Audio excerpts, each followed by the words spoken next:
Hello students, welcome back. आज की class में हम लोग डिसोल्यूशन ऑफ पार्टनरशिप फर्म की जर्नल एंट्रीज डिस्कस करेंगे। सबसे पहले एक रिकैप दे रहा हूं कि realisation account, partners capital account और बैंक अकाउंट में क्या क्या आइटम्स हम लिखते थे। ध्यान रखना ये सारी आइटम्स नहीं है क्योंकि स्पेस का कंस्ट्रेंट है। जैसे जैसे जिन जिन आइटम्स की जरूरत पड़ती रहेगी वो लिख के आपको एक्सप्लेन करता चला जाऊंगा। तो सबसे पहले हम रियलाइजेशन अकाउंट में क्या करते थे, डेबिट साइड पे हम सारे एसेट्स कॉपी करते थे बैलेंस शीट से। तो हमने ये सारे एसेट्स यहां पर कॉपी कर लिए, लायबिलिटीज हमने यहां पे कॉपी कर दी। इसके बाद अगर कोई रिजर्व होता था अगेंस्ट एसेट यानी कि इन्वेस्टमेंट फ्लक्चुएशन रिजर्व, उसको भी हम यहीं पर कॉपी करते थे, या फिर provision for bad and doubtful debts होता था उसको भी हम यहां पर लिख लेते थे। इसके बाद क्या होता था, हमने लायबिलिटीज क्रेडिट साइड पे लिखी हैं तो लायबिलिटीज रिलाइज हम करते थे डेबिट साइड पे। अगर ओपन मार्केट में बेचेंगे तो to bank account liabilities realised, और अगर कोई पार्टनर लायबिलिटी टेक ओवर कर देता था तो to partners capital account liability taken over. इसी तरीके से एसेट्स हमने डेबिट साइड पे लिखे थे तो एसेट्स रिलाइज हम करते थे क्रेडिट साइड पे। तो by bank account asset sold या एसेट रिलाइज्ड एक ही बात है, और bye partners capital account asset taken over. ध्यान रखना यहां पर जो हमने एसेट बेचे हैं यहां पर अनरिकॉर्डेड एसेट भी आ जाएगा, और जो एसेट टेकन ओवर है इसमें अनरिकॉर्डेड एसेट टेकन ओवर भी आ जाएगा। इसी तरीके से यहां पर जो हमने लायबिलिटीज को पे ऑफ किया था, या फिर अगर एक पार्टनर ने लायबिलिटी टेक ओवर करी थी तो यहां पर भी अनरिकॉर्डेड लायबिलिटीज आ जाएगी। फिर अब क्या हमने करना है, रियलाइजेशन एक्सपेंसेस। अगर फर्म पे कर रही है और फर्म ही बॉन्ड कर रही है तो टू बैंक अकाउंट करके, और अगर पार्टनर्स कैपिटल अकाउंट में लिख रहे हैं तो आ जाएगा to partners capital account realisation expenses. फिर अगर डेबिट साइड में बैलेंसिंग फिगर आती है तो to partners capital account profit on dissolution, और अगर क्रेडिट साइड में बैलेंसिंग फिगर आती है तो by partners capital account loss on realisation. ये आइटम्स हम लिखते थे रियलाइजेशन अकाउंट के अंदर। फिर आ जाते हैं हम पार्टनर्स कैपिटल अकाउंट में। सबसे पहले बैलेंसेस यहां पे कॉपी किए जाते थे। जो डिस्ट्रीब्यूटेबल आइटम्स हैं यानी कि जर्नल रिजर्व और P&L अकाउंट, डायरेक्टली हम उसे क्रेडिट साइड पे कॉपी कर देते थे बैलेंस शीट में से। फिर ये दो आइटम्स, ये तीन आइटम्स जो पार्टनर्स कैपिटल अकाउंट के, तीनों क्रॉस होकर इधर आ जाएंगी, बेशक वो लायबिलिटी टेकन ओवर हो, रियलाइजेशन एक्सपेंसेस हो या प्रॉफिट ऑन रियलाइजेशन हो। इसी तरीके से पार्टनर्स कैपिटल अकाउंट की ये दोनों आइटम यानी कि एसेट टेकन ओवर और लॉस ऑन रियलाइजेशन ये भी इधर आ जाएंगे। डिस्ट्रीब्यूटेबल आइटम्स P&L अकाउंट हो या एडवर्टीजमेंट सस्पेंस हो वो भी इधर आ जाएगा। आपको बताया था कि इस चैप्टर के अंदर गुडविल जो है वो डिस्ट्रीब्यूटेबल आइटम नहीं होती। बैंक अकाउंट, बैंक अकाउंट या कैश अकाउंट का बैलेंस हम डेबिट साइड पे लिखते हैं। फिर बैंक अकाउंट रियलाइजेशन में दो बार है डेबिट साइड पे, तो बैंक अकाउंट की दो बार क्रेडिट साइड पे बाय रियलाइजेशन अकाउंट करके आ जाएगा लायबिलिटीज रियलाइज्ड और रियलाइजेशन एक्सपेंसेस। इसी तरीके से यहां पर बैंक अकाउंट एक बार है तो हम एक बार लिख देंगे डेबिट साइड पे to realisation account asset sold. यहां तक क्लियर है? इतना कॉपी कीजिए।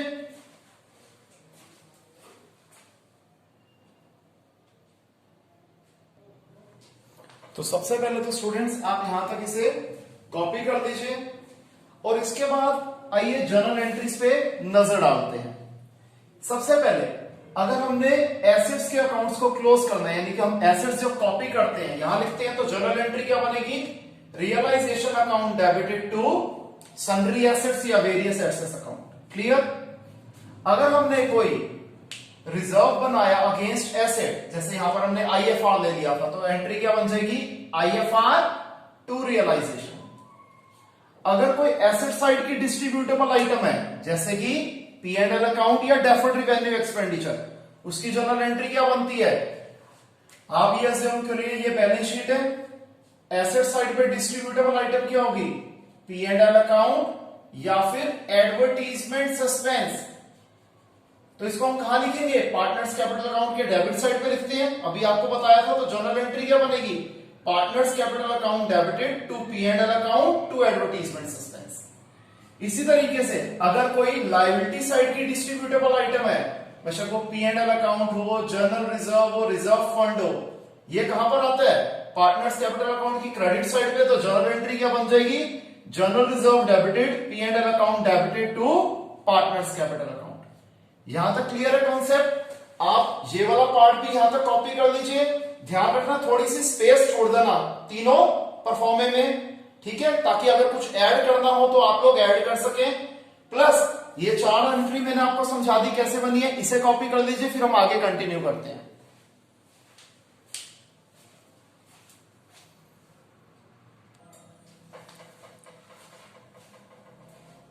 तो आगे देखिए स्टूडेंट्स, अगर हमें करंट अकाउंट यानी कि पार्टनर्स करंट अकाउंट के बैलेंसेस अगर हमें ट्रांसफर करने हैं उनके कैपिटल अकाउंट में, तब जनरल एंट्री क्या होती है। पहली बात तो हमारे पास 2 केस होते हैं। अगर पार्टनर्स करंट अकाउंट का डेबिट बैलेंस है तो जनरल एंट्री क्या बनेगी, partners capital account to partners current account, क्योंकि करंट अकाउंट को हम पहले क्लोज करते हैं और उसके बैलेंसेस को ट्रांसफर किया जाता है पार्टनर्स कैपिटल अकाउंट में।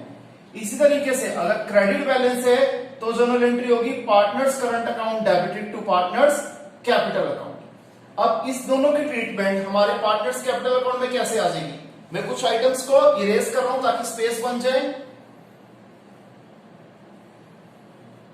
ये चीजें आपसे मैं पहले डिस्कस कर चुका हूं।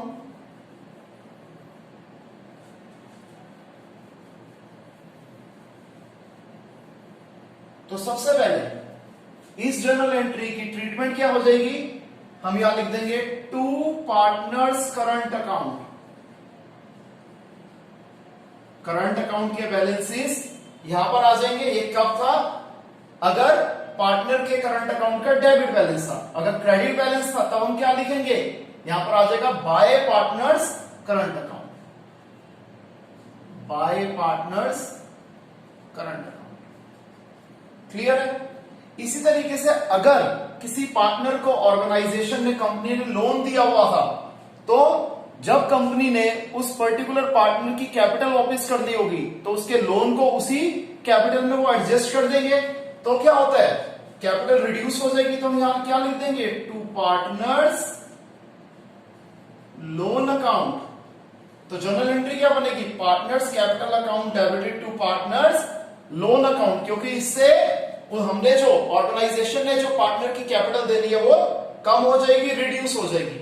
इसे करने का एक तरीका और भी होता है, हम पार्टनर्स लोन अकाउंट बनाते हैं, उसमें क्रेडिट साइड पे उसके बैलेंस को ट्रांसफर करते हैं और जब उसकी पेमेंट कर देते हैं लोन की, तब हम क्या लिखते हैं, टू बैंक अकाउंट।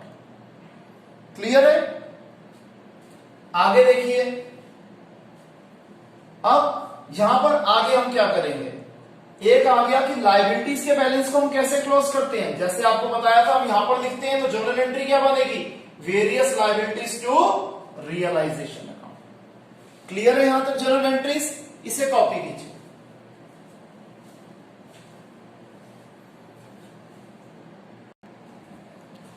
तो कंटिन्यू करते हैं। नेक्स्ट हमारे पास आ जाता है when assets are sold for cash और बैंक। हमेशा हम बैंक ले रहे हैं, तो जब हम एसेट्स बेचते हैं तो हमने जनरल एंट्री क्या करी थी, हमने यहां करा था एसेट सोल्ड, तो यहां मैंने अभी इरेज कर दिया था, सॉरी ये रहा। तो बैंक अकाउंट में क्या लिखा था, to realisation account asset sold. तो जनरल एंट्री क्या बनी, bank account debited to realisation account, जब एसेट्स को कैश या बैंक में बेचा जाएगा। ठीक है, यानी कि हमने ओपन मार्केट में बेच दिया। और अगर वही एसेट किसी पार्टनर ने टेक ओवर कर लिया, तब एंट्री क्या बनती थी, हम इधर लिख देते थे asset taken over by partner. तो जनरल एंट्री क्या बनेगी, partners capital account debited to realisation account. यहां मैंने क्या लिख दिया, कंसर्न पार्टनर, कि सारे पार्टनर्स नहीं लेते, जो पर्टिकुलर पार्टनर टेक ओवर करेगा उस पार्टनर का नाम आ जाएगा टू रियलाइजेशन। ठीक है जी। अगर हमने क्रेडिटर को एक एसेट दे दिया उसका ड्यू उतारने के लिए, तो उस केस में कोई जनरल एंट्री पास नहीं होगी, ना एसेट की रियलाइजेशन की, ना लायबिलिटी की पेइंग ऑफ की। फिर जब हम लायबिलिटीज की पेमेंट करते हैं तब हम क्या करते हैं, हमने लायबिलिटीज कॉपी यहां पे करी थी, पे यहां करी थी, तो जनरल एंट्री क्या बन रही है, realisation account debited to bank account.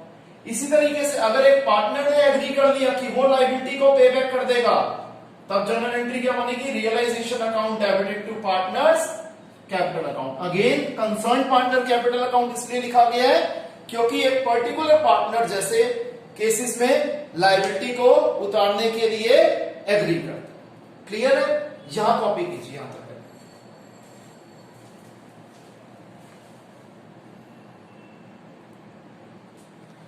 तो आइए आगे देखते हैं।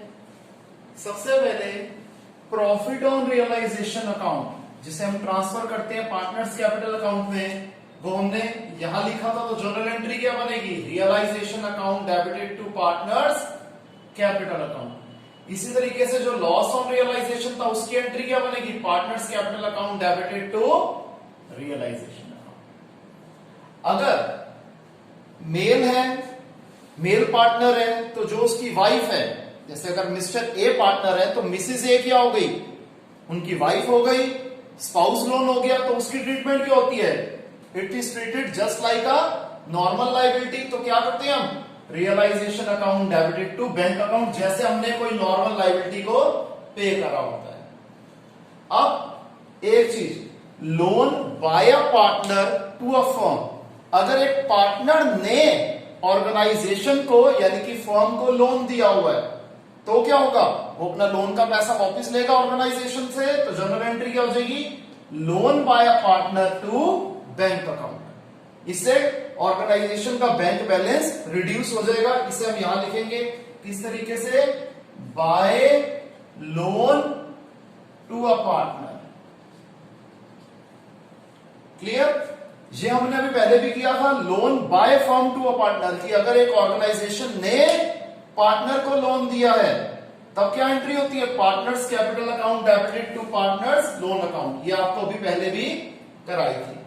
इसे कॉपी कीजिए, फिर हम कुछ और जनरल एंट्रीज आगे कंटिन्यू करते हैं।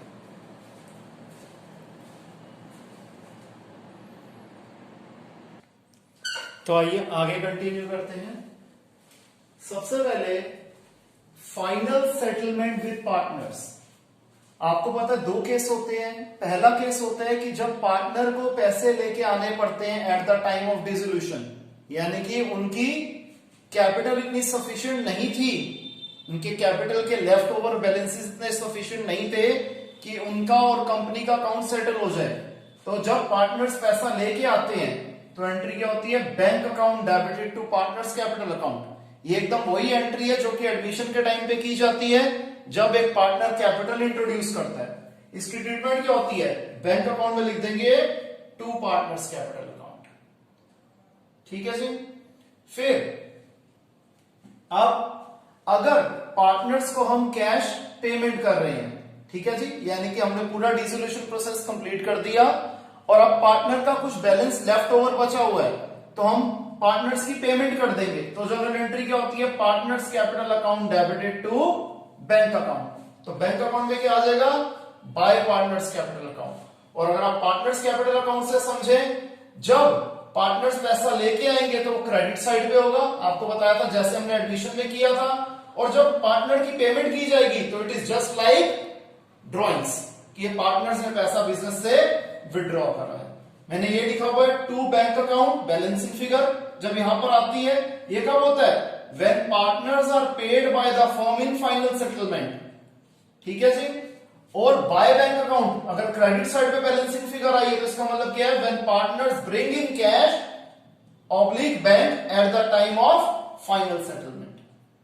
यही चीज मैंने यहां लिखी है, to partners capital account, partners are making the payment, यानी कि पार्टनर्स फर्म को पैसा दे रहे हैं ताकि अकाउंट सेटल हो जाए। और यहां क्या लिखा है? Bye partners capital account, payment received by partner, जब पार्टनर्स को पैसा फाइनल सेटलमेंट पे मिल रहा है। नेक्स्ट टॉपिक हमारे पास आ जाता है ट्रीटमेंट ऑफ गुडविल। इसमें दो केसेस हैं। अगर गुडविल बैलेंस शीट के अंदर एग्जिस्ट कर रही है और गुडविल बैलेंस शीट के अंदर एग्जिस्ट नहीं कर रही।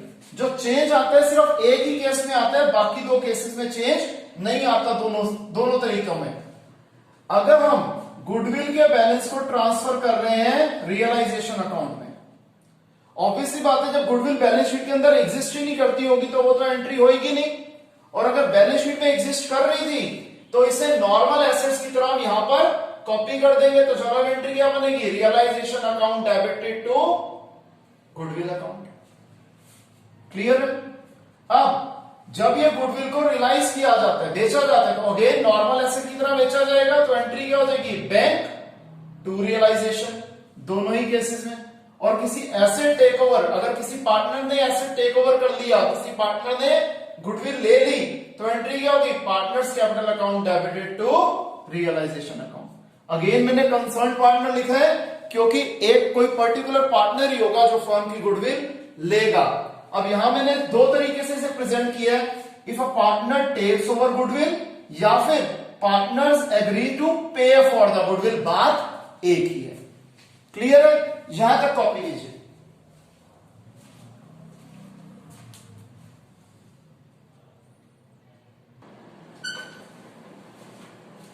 तो हमारे पास स्टूडेंट्स जो नेक्स्ट कॉन्सेप्ट आ जाता है वो आ जाता है WCR का, यानी कि वर्कमैन कंपनसेशन रिजर्व। इसके कौन कौन से केसेस आ सकते हैं और उसकी कैसे कैसे ट्रीटमेंट आई है वो समझ लेते हैं।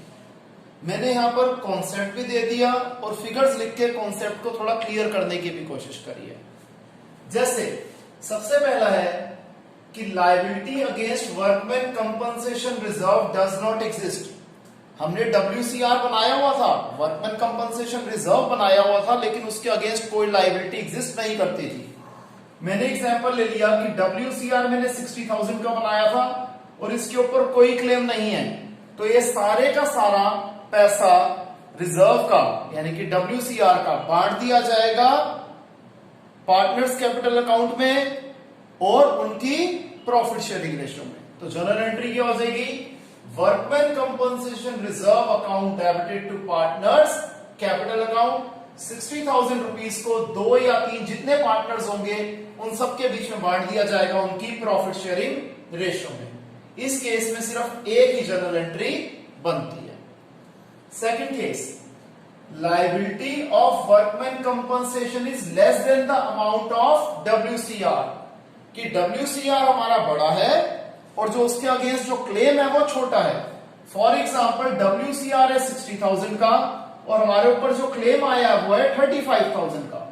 तो हम क्या करेंगे, इसमें दो जर्नल एंट्री करेंगे। पहली जर्नल एंट्री होगी WCR to realisation account to partners capital account. 60,000 का WCR था, जो क्लेम वाला अमाउंट है 35,000 उसको हम डाल देंगे रियलाइजेशन अकाउंट में, और जो इसका डिफरेंस है यानी कि 25,000 है इसे बांट दिया जाएगा पार्टनर्स कैपिटल अकाउंट में, यानी कि पार्टनर्स के बीच में बांट दिया जाएगा उनकी प्रॉफिट शेयरिंग रेशियो में।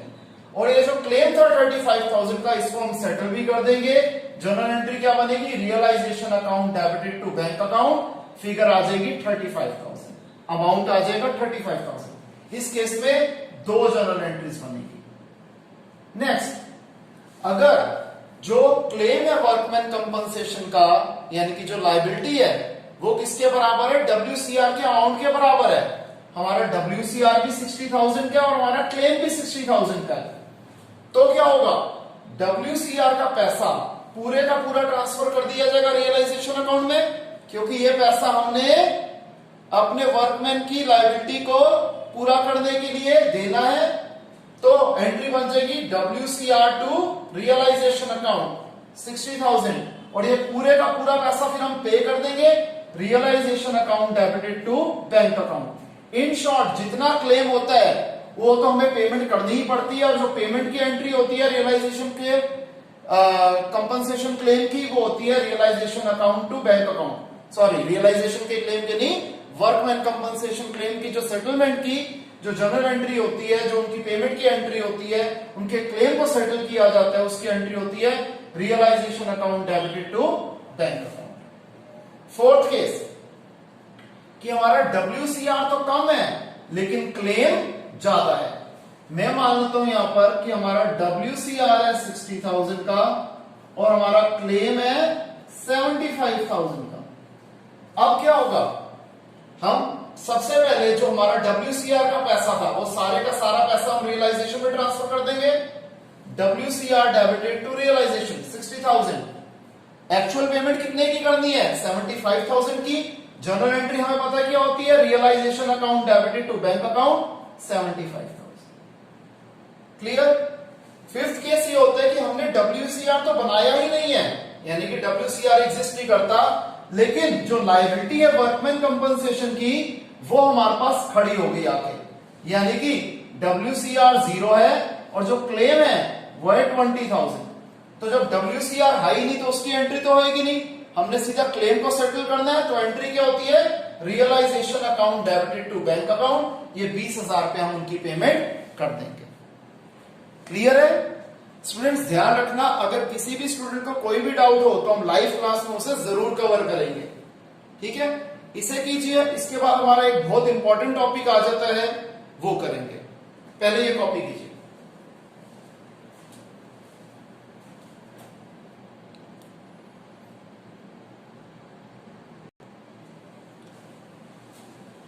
तो आइए स्टूडेंट्स, अब हम करते हैं जर्नल एंट्रीज के कॉन्सेप्ट का लास्ट टॉपिक, जिसका नाम है realisation expenses.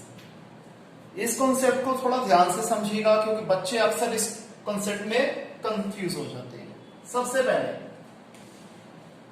For remuneration to a partner, अगर हमने किसी पार्टनर को कहा कि आप डिसोल्यूशन का प्रोसेस कंप्लीट करा दीजिए, हम उसके लिए आपको एक फिक्स तनख्वाह देंगे, तो जनरल एंट्री क्या हो जाएगी, realisation account debited to partners capital account. Second case, realisation expenses are borne and paid by firm. Borne भी कंपनी कर रही है, बॉर्न भी फर्म कर रही है और पे भी कंपनी कर रही है।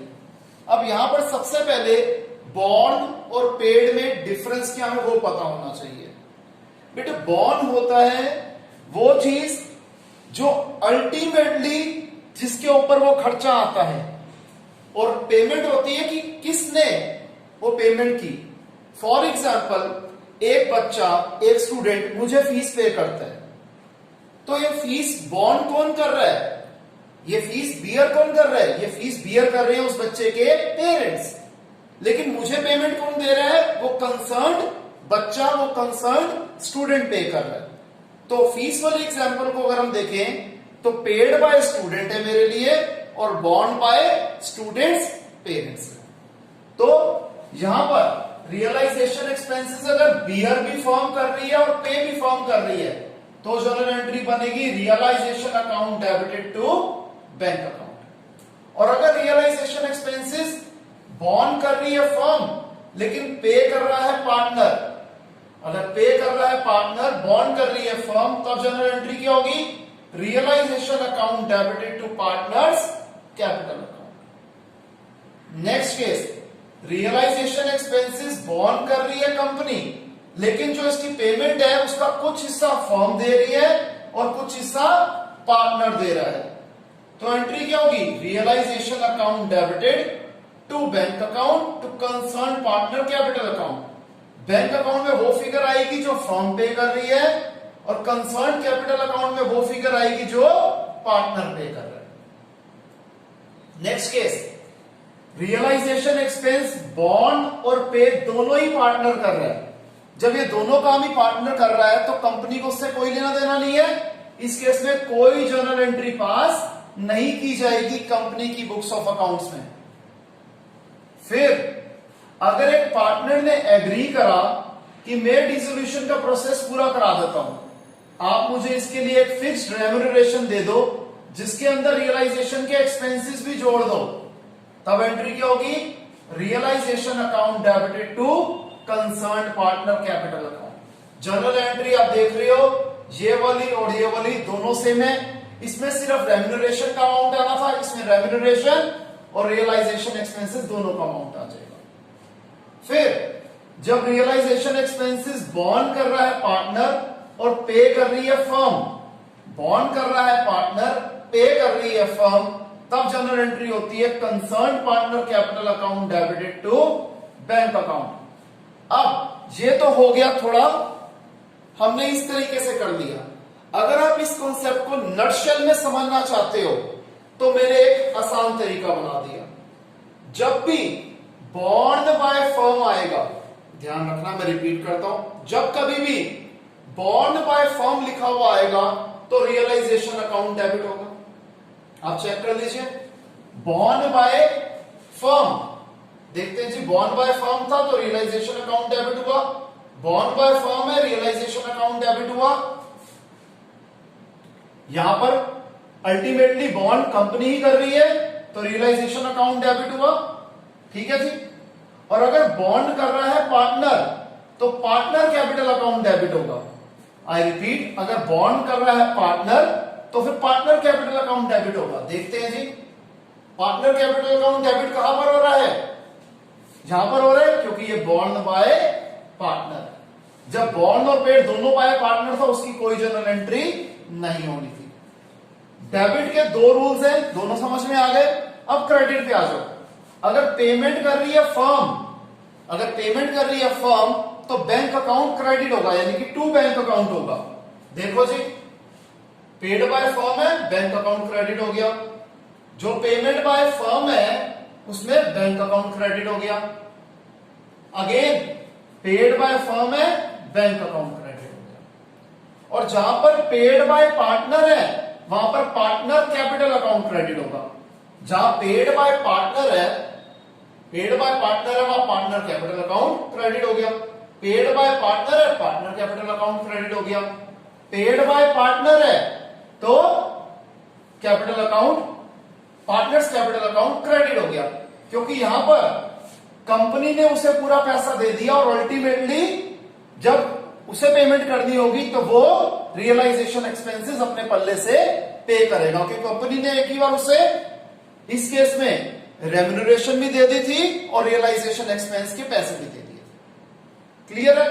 तो स्टूडेंट्स यहां पर ये पूरे का पूरा कॉन्सेप्ट हमारा खत्म होता है। आई होप आपको समझ में आया होगा।